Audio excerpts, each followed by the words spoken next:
Hello friends, welcome to my channel. আজকে আমি তোমাদের সামনে নতুন একটা রেসিপি নিয়ে চলে এসেছি। আজকে আমি তোমাদের তৈরি করে দেখাবো জলপাইয়ের চাটনি। আমি কিভাবে জলপাইয়ের চাটনিটা তৈরি করলাম এত সহজ পদ্ধতিতে, কোনো ঝামেলা ছাড়াই, খালি অল্প দুটো উপকরণ দিয়ে আমি তৈরি করে ফেললাম জলপাইয়ের চাটনি। সেটা তোমাদের সাথে শেয়ার করলাম।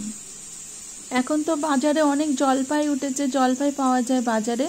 তা আমি বাজার থেকে জলপাই কিনে নিয়ে এসেছিলাম, ভালোভাবে ধুয়ে সেদ্ধ করতে বসিয়ে দিয়েছি। তো বন্ধুরা, এখানে আমার সেদ্ধ করা হয়ে গেছে জলপাইগুলো। যখন জলপাইগুলো সেদ্ধ করার টাইমে একটু ফেটে ফেটে যাবে, তখন নামিয়ে নিতে হবে জলপাইগুলো। তারপরে আমি ঠান্ডা করে হাতের সাহায্যে আমি জলপাইগুলোকে একটু মাখিয়ে নিলাম, এইভাবে ভেঙে নিলাম। জলপাইটা একটু সেদ্ধ করে নিলে কি একটু কষকষ যে ভাবটা থাকে সেটা বেরিয়ে যায়, আর জলপাই অতিরিক্ত একটু টক ভাবটাও কমে।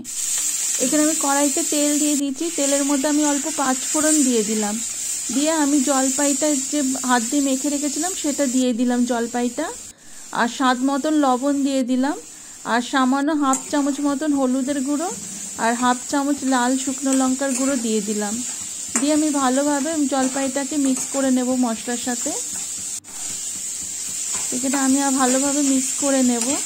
এবার একটু সামান্য জল দিতে হবে, কারণ একদম শুকনো তো, একটু সামান্য জল দিয়ে নেব আমি। জল দিয়ে আমি চিনি দিয়ে দেবো। এবার স্বাদ মতন চিনি দিতে হবে, কারণ চিনিটা একটু বেশি লাগবে, জলপাই অতিরিক্ত টক হয়।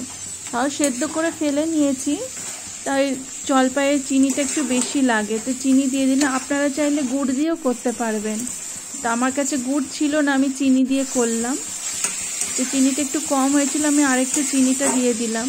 দিয়ে যে এখানে ভালোভাবে আমি চাটনিটাকে বানিয়ে নিচ্ছি। তো দেখুন বন্ধুরা, কি সুন্দর হয়েছে চাটনিটা। আর একটু চাটনিটা ভুনতে হবে, গ্যাসটা একটু আস্তে করে দিতে হবে, না তো নিচে লেগে যাওয়ার ভয় থাকবে। আস্তে করে দিয়ে আমি ভালোভাবে ভুনে নেব চাটনিটাকে। এই চাটনিটা সুন্দর একদম তেলের ওপরে চলে এসছে।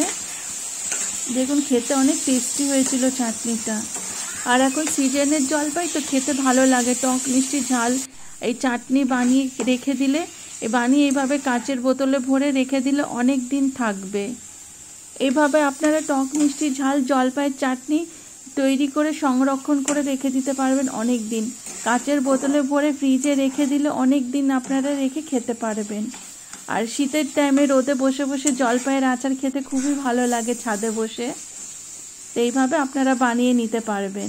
তো এখানে আমার তৈরি হয়ে গেছে জলপাইয়ের চাটনি, টক ঝাল মিষ্টি জলপাইয়ের চাটনি। তো বন্ধুরা, আমার এই রেসিপিটা তোমাদের কেমন লাগলো অবশ্যই কমেন্ট করে জানিও। আর আমার এই রেসিপিটা তোমাদের যদি ভালো লাগে অবশ্যই একটা লাইক করে দিও।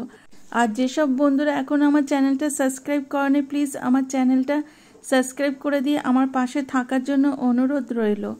আর পুরনো বন্ধুরা আমার পাশে থাকার জন্য অসংখ্য ধন্যবাদ। Thank you.